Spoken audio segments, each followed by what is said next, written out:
opening statement.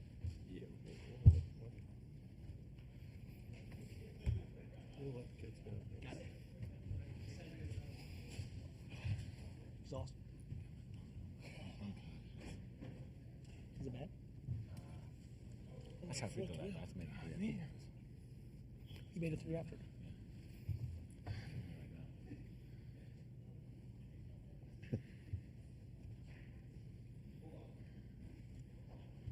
If you start with the statement, then he walks past you, then it screws up television. I got it.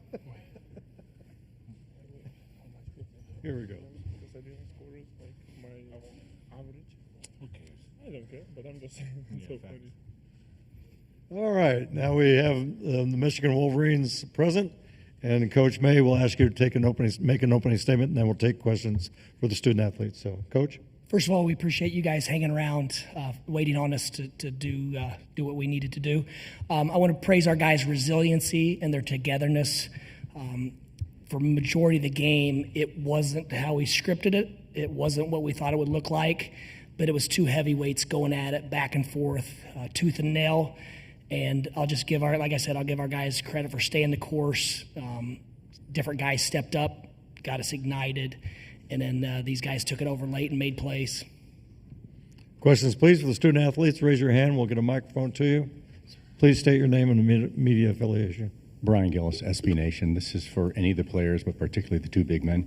You guys have played some pretty physical games this year, whether it was Michigan State, Maryland, Purdue. This looked really physical, especially inside. How do you rate that against some of your other games this year? Danny, we'll start with you. Yeah. It was definitely, they have great size up front. We've seen a lot of teams like that, and I think when we played them back at their place, they showed us some different things, and tried taking what the game gave me. I think that, I just don't think shots were falling really in general in this game, but it was definitely a physical game. Vlad? That's what you expect to play in a tournament, especially a Big Ten, the most physical conference in the country. So that's what you expect going to play in these kind of games. You want Trey? Trey? Why is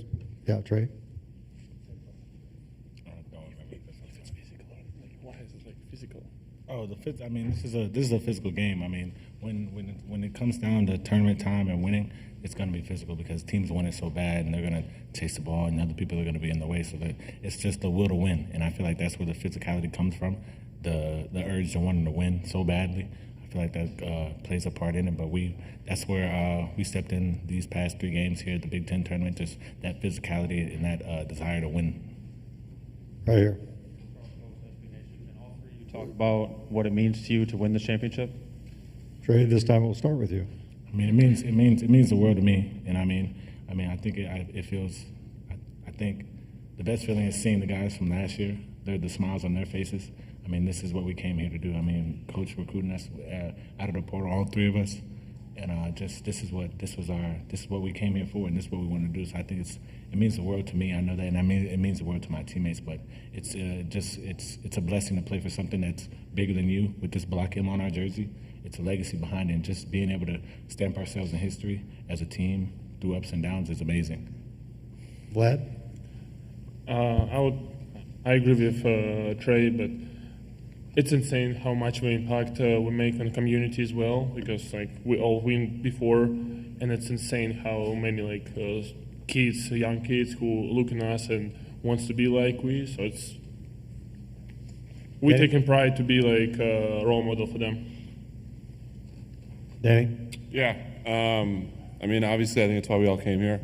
We talked about doing these things in the summer when everyone was first together as a group. And, obviously, the end of the regular season did not end as we would have hoped. And Coach May said it right in the postgame speech, was just we have a new season approaching. And this was part 1, and we have part 2 coming up soon. But I grew up watching games like these, and just so proud of how hard my teammates played. Our coaches put us in a great position to succeed, and when it mattered, we were able to come away with the win. Right here. Eli Tracy, Michigan Daily. Can you guys talk about, you had a lot of different contributors step up this tournament? Can you talk about, an LJ or even a Ruben taking a bigger offensive load during this tournament and what that means to you guys? Trey? Just the perseverance we have as a team. I mean, look, going down the line, Ruben Jones, the season didn't start off as well as he wanted it to. Roddy Gale, Will Cheddar coming back from last year, LJ Kaysen had a couple of DMPs. Just our ability to stay together, even though when it's not going our way personally. I feel like that's the biggest thing, and it shows our team's character, and it's just it's big for us. We're gonna need those guys to step up. We're gonna need everybody to step up to win games, and when the number was called, they were able to do that. So it's a shout out to them. But we can't win games without those guys stepping up for sure. Danny? Yeah. We've seen all these guys do things throughout the year, and I think the entirety of our team was in somewhat of a slump to finish the regular season, and Coach was talking about confidence and getting back to just what we were doing and just playing with those free-flowing minds. And Trey stepped up the last few games, made some huge plays. Ruben was great. I thought Roddy was tremendous. Obviously, he got a little hurt today, but when we needed it most, guys stepped up, and we knew they were capable all along, and they just came out at the right time. Anything right here? Brandon Carr from WDIV Local 4 Detroit. This is for Trey. You struggled in the first half of today's game, but you came out with like a killer instinct to during money time. What was said at halftime, and basically just describe the moment? It wasn't much said. I know who I am. My teammates know who I am. It was just a matter of, like I said, the desire to win. I wanted to win badly, and I felt like in the first half it just didn't go our way. And just coming out in the second half, it was just put pressure on them. It's time, somebody's gonna have to do it, and it's just me bringing that energy. I feel like that was the biggest thing. I brought energy the second half, and the ball just fell my way, and it fell in the basket. That was pretty much it. Just trying to give my teammates energy, and the ball ends up finding you. I'll take a couple more for the student athletes right here. Yeah, Charles Post, SB Nation. Vlad, you had a chance to hit a free throw to take the lead over here. You had a chance to take the lead with a free throw, you missed it, and then you got back up a few minutes later and knocked down both. How'd you put that miss behind you? Vlad? Sometimes miss shots you cannot think about too much. Simple. That's it. Anything else? All right, guys, congratulations. Thank you. Thank you. Thank you, Coach. Appreciate you. Love you for that push. Love you, Wolfie. Thanks, man. And we'll continue with Coach May right here. Brian Gillis, SB Nation. Coach, what kind of a lift, how big of a lift was it when guys like LJ and Will hit those shots? Because it didn't look great for you, and those guys came up and made some big plays and some big times.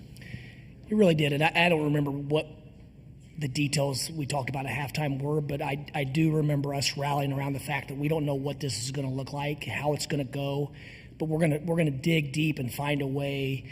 And it's going to be possession by possession. We're not going to live in the past. We're not going to be thinking about the open looks we missed. We're not going to be thinking about the errors we made.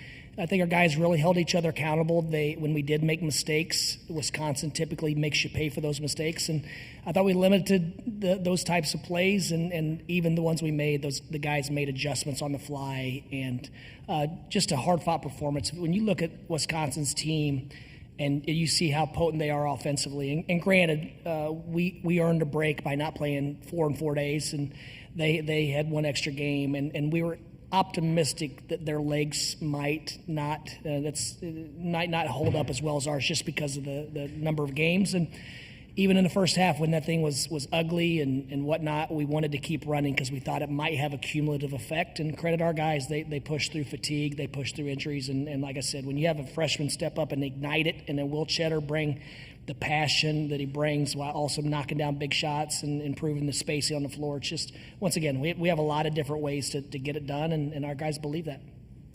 Right here. Sam Nevada, the Michigan Daily. Dusty, can you just talk about LJ's stretch there in the second half? I know you just referenced it, but those 2 big threes and just his aggressiveness all day.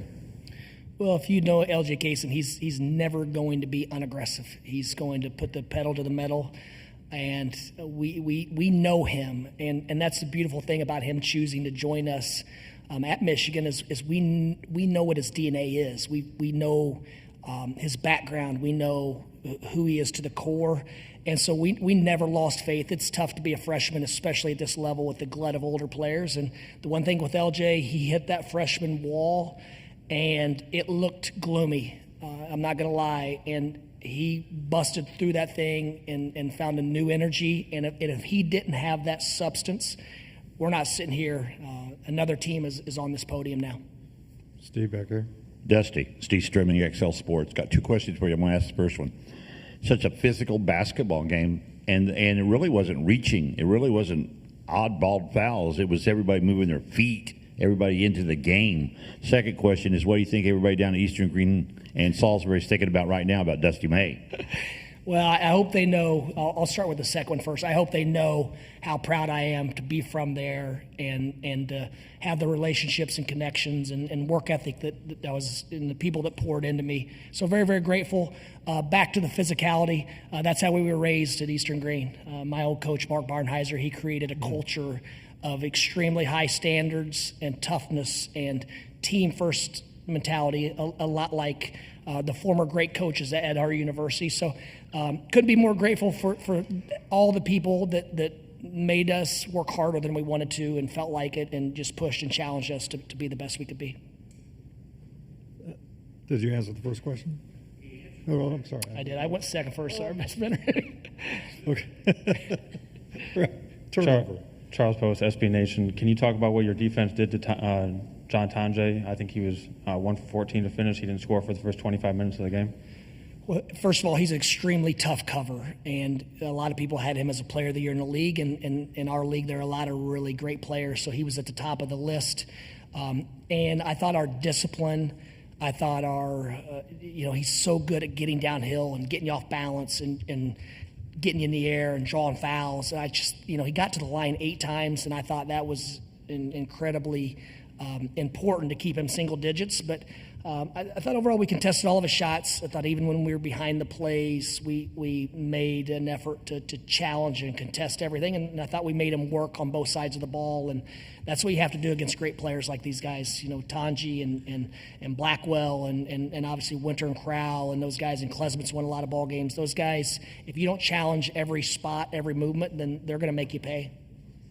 Right here. Dusty, can you talk a little bit about the 3 big lineup you went that after it got tight there late in the second half and probably had the most success you've had all season with it today? Yeah, I'll give the staff a lot of credit.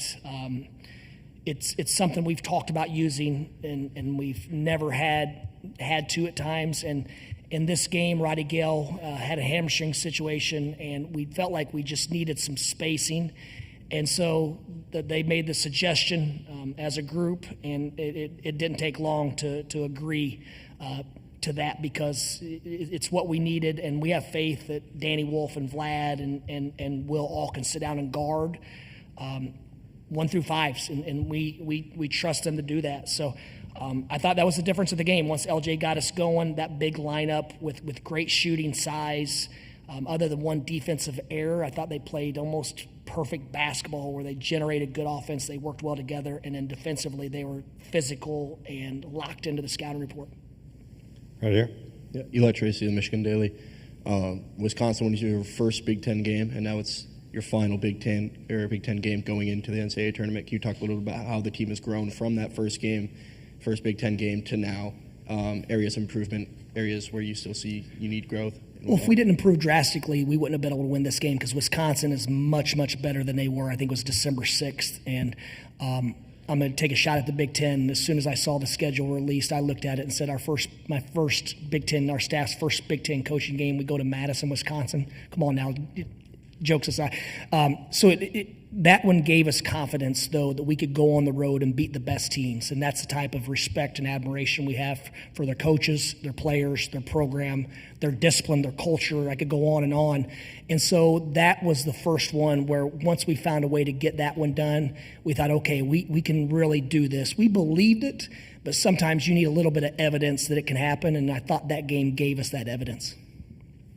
Dusty, right over here again, more. Steve Strimming, XL Sports. Talk a little bit about what we just all found out. You're a 5. You got any thoughts on where you're coming in for the NCAA tournament? Denver's one of my favorite cities on the planet. And so we're going to go out there and hopefully run up and down like the Nuggets, get used to the altitude, and be excited for the challenge. It's obviously different for all of us, but just grateful to be a part of this event. It's the greatest spectacle. I remember being a young kid, and the school bus drops you off, and where you're from, where I'm from, they don't drop you off at your door, and sprinting home and turning on the TV and watching that first game you could. And so just to be a part of it and do it with this group of guys that have sacrificed and fought and just stayed together when it wasn't easy, just an honor and privilege to go keep playing with this group. A couple more for Coach right here. Yeah, Dusty, you've talked a lot about this season that winning championships brings teams together forever. Now that you guys have won this tournament, what do you think it means to you and the team as a whole? In all honesty, it's great for these guys. They're going to bring their grandkids and their children, and they're going to point up at that picture and you see those banners in Chrysler. Chrysler is clean and crisp, and when you're part of one of those, it's really, really cool. But for me, it confirms that we're going to be able to bring this group back in 5 years, in 10 years, in 20 years, because I care a lot more about that than I do the actual banner. The banner and the number, the year is just a symbol of this group coming together and doing something special. But more importantly, I know that these guys they're gonna come back in 10 years and tell stories about this tournament and tell stories about the time we got knocked on our hotels the last 3 games of the regular season, how we responded. So ultimately, we're very proud. I mean, when you have a history and a legacy like Michigan, then you're very proud to be a part of that. But it's great that I know this team will have a bond for eternity. Last question for Coach right here. Tony Harper, Indiana Sports Network. There's a lot of talent out there in the portal. You went out and brought in 2 bigs and a point guard. But more importantly, it was their personalities that blended with what you already had. How did you make that selection?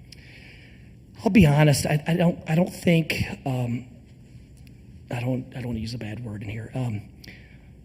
Guys that aren't about the team, guys that they don't put others first. They don't like us. Our staff, we have a staff of driven, hungry, intelligent, self-aware guys, and they model the behavior every single day completely together. And then for whatever reason, the guys we go after, they share the same character traits and values, so it really just happens organically. There's signs that pop up and red flags, and we usually try to go the other way, or we just try to dig a little bit deeper and analyze whether we can help them or do they really fit us. And we have a lot of trust, and we're not just chasing the banner. You know, we want to be around guys who have the same, I guess, ambition that we have and have the same care for others and people. So it just kind of happens. We go watch them and how they interact with each other and what programs they come from. And the guys they came from great coaches before, other than Vlad. His was average, but the rest of the guys we brought from the portal